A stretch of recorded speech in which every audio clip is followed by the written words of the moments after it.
Lecture ہے وہ first year اور سیکنڈ ایئر دونوں کلاسز کے حوالے سے ہے، تو تمام اسٹوڈنٹس آج کے لیکچر کو سنیں گے، سمجھنے کی کوشش کریں گے اور اپنے پیپر پر جو یہ عبارت کی تشریح ہے اس کو اسی طریقے کے مطابق حل کرنے کی کوشش کریں گے، کیونکہ عبارت کی جو تشریح ہے یہ دونوں کلاسز میں فرسٹ ایئر اور سیکنڈ ایئر میں سیم کویسچن ہے، تو آج اس کا جو طریقہ ہے حل کرنے کا یہ آج ہم سیکھیں گے انشاءاللہ۔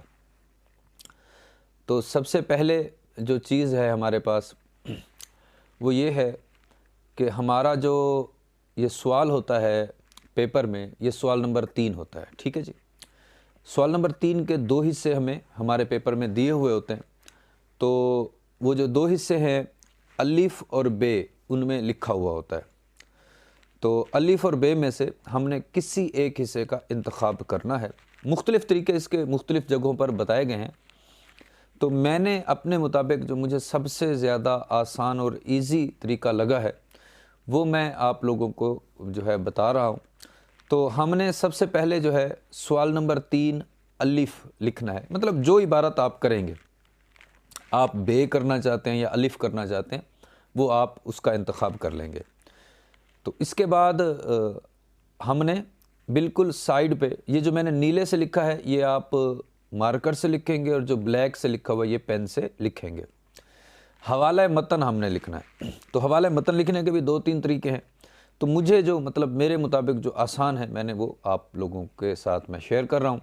تو سب سے پہلے ہم لکھیں گے سبق کا عنوان، اپنی مدد آپ، مصنف کا نام سر سید احمد خان، ماخذ مقالات سر سید اور صنف مقالہ نگاری۔ یہ دیکھیں یہ فرسٹ ایئر کے مطابق لکھا ہوا ہے، سیکنڈ ایئر والے سیم ایسے ہی لکھ لیں گے۔ تو یہ جسٹ میں آپ لوگوں کو ایک پیٹرن سمجھا رہا ہوں، ایک طریقہ سمجھا رہا ہوں۔ اس میں آپ غور کریں کہ سبق کا عنوان اور مصنف کا نام، ماخذ، صنف، ان میں دیکھیں بالکل ایک سیدھ میں جو ہے رابطہ کی علامت آ رہی ہے، تو یہ آپ اس چیز کا خیال کریں گے۔ حوالہ متن کے آگے جو ہے تفصیلیہ کی علامت لگی ہوئی ہے، تو ان سب چیزوں کا آپ نے خیال کرنا ہے۔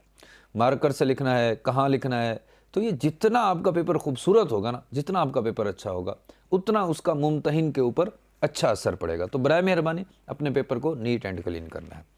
اس سے آگے بڑھتے ہیں، یہ ہمارے 2 نمبر کا حصہ ہے، ٹھیک ہے۔ سبق کا عنوان اور مصنف کا نام، اس میں سے 2 نمبر ملیں گے۔ ماخذ اور صنف جو ہے اس کے کوئی نمبر نہیں ہوں گے، یہ بات ذہن میں رکھیے گا۔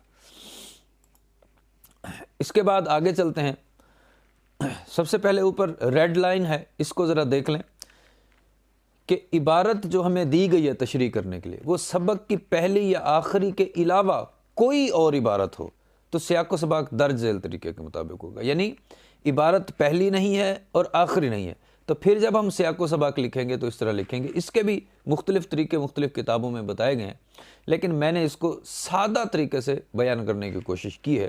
سیاق و سباق لکھا ہے مارکر سے، اس کے بعد تشریح طلب عبارت سے پہلے۔ دیکھیں میں نے یہ نہیں لکھا عبارت شروع سے لی گئی ہے، درمیان سے لی گئی ہے، کہاں سے لی گئی ہے، صرف یہ لکھنا ہے کہ تشریح طلب عبارت سے پہلے مصنف بیان کرتا ہے۔ اب دیکھیں عبارت سے پہلے، اس کو میں نے مارکر سے لکھا ہے، نیلا لکھا ہے، تو اب جو بھی مصنف لکھتا ہے اس کو ہم ایک پیراگراف میں لکھ دیں گے، 7-8 لائنوں کا ایک پیراگراف۔ اس کے بعد نیا پیراگراف شروع کریں گے اور پھر لکھیں گے تشریح طلب عبارت کے بعد مصنف بیان کرتا ہے، تو یہاں عبارت کے بعد مصنف بیان کرتا ہے۔ تو اب یہ 3 نمبر کا ہمارے پاس سیاق و سباق ہے، تو اس کو انتہائی خوبصورت کر کے لکھنا ہے، صاف ستھرا کر کے لکھنا ہے، اور ایسے انداز سے لکھنا ہے کہ پیپر پڑھنے والے کو اس بات کی سمجھ آ جائے کہ آپ نے جو لکھا ہے وہ بالکل صحیح لکھا ہے۔ اس سے آگے بڑھتے ہیں ہم، سیاق و سباق کا ایک اور طریقہ کہ اگر عبارت جو ہمیں دی گئی ہے تشریح کے لیے وہ سبق کی پہلی عبارت ہے تو سیاق و سباق درج ذیل طریقے سے ہم نے لکھنا ہے، تو یعنی یہ جو طریقہ لکھا ہوا ہے اسی طریقے کے مطابق لکھنا ہے۔ تو سیاق و سباق لکھ کے تشریح طلب عبارت سبق کی پہلی عبارت ہے، اب میں نے پہلی جو ہے مارکر سے لکھ دیا ہے۔ اس کے بعد مصنف بیان کرتا ہے، تو اس کے بعد یہ بھی ذرا مارکر سے لکھا ہے، تو اب جو بھی لکھا ہے وہ ہم لکھ دیں گے۔ اب یہ دیکھیں یہاں میں نے ایک پیراگراف بنایا ہے، اس سے پہلے جو تھا وہ 2 پیراگراف بنے ہوئے تھے، آپ نے دیکھا ہے یہاں 2 پیراگراف ہیں اور اب ہمارے پاس ایک پیراگراف ہے۔ تو اب اس کے بعد جو ہے ہم جب آگے چلتے ہیں ایک اور طریقہ کہ اگر عبارت آخری عبارت ہو تو پھر سیاق و سباق کس طرح ہوگا؟ تو ہم کیا لکھیں گے؟ تشریح طلب عبارت سبق کی آخری عبارت ہے، اس سے پہلے مصنف بیان کرتے ہیں۔ اب جو بھی مصنف بیان کرتے ہیں اس کو مختصراً لکھ دیں گے۔ اب یہاں یہ بات آپ لوگ اپنے ذہن میں رکھیں گے کہ اگر پہلی اور آخری عبارت نہیں ہے تو سیاق و سباق کے 2 پیراگراف بنیں گے، اگر پہلی عبارت ہے یا آخری عبارت ہے تو سیاق و سباق کا 1 پیراگراف بنے گا۔ یہاں یہ بات بھی یاد رکھیے گا کہ اس کا مطلب یہ نہیں ہے کہ ہم پہلے والا سارا لکھ دیں یا بعد والا سارا لکھ دیں، بلکہ مناسب کر کے اس کو اچھے انداز سے آپ نے لکھنا ہے، بیان کرنا ہے، خوبصورت صاف ستھرا ہونا چاہیے۔ تو یہ ہمارا یعنی کہ سیاق و سباق 3 نمبر کا، تو 3 طریقوں سے میں نے آپ لوگوں کو سمجھا دیا ہے۔ امید کرتا ہوں کہ آپ لوگوں کو سمجھ آ گیا ہوگا۔ اس سے آگے چلتے ہیں ہم عبارت میں حوالہ جات لکھتے ہیں، اشعار لکھتے ہیں، قول لکھتے ہیں، تو اس کو ہم کیسے لکھیں گے؟ اب شعر لکھنے کا طریقہ جو یہاں اب آپ لوگوں کو نظر آ رہا ہے بقول علامہ اقبال، یہاں بقول شاعر، بقول مرزا غالب، بقول فلاں فلاں فلاں، تو اب ایک شعر لکھا ہے تو اس شعر کو مطلب 2-3 طریقوں سے بیان کیا جاتا ہے، لیکن میرے خیال میں یہ سب سے بہتر طریقہ ہے جو آپ لوگوں کے سامنے ہے۔ تو اس طرح اس کو آپ لکھیں اور کوشش کریں کہ یہ برابر برابر نظر آئے، مطلب پہلا مصرعے کا جتنا حجم ہو دوسرے کا بھی اتنا ہی ہونا چاہیے۔ تو قول ہے تو ارشاد باری تعالیٰ ہے، اس کے بعد رابطہ کی علامت۔ اگر یہاں کے لکھیں گے، ارشاد باری تعالیٰ ہے کہ حرف بیان ہے، اگر کے آئے گا تو پھر رابطہ کی علامت نہیں آئے گی، اگر رابطہ کی علامت لگائیں گے تو کے نہیں آئے گا، اگر کے لگائیں گے تو رابطہ کی علامت نہیں آئے گی۔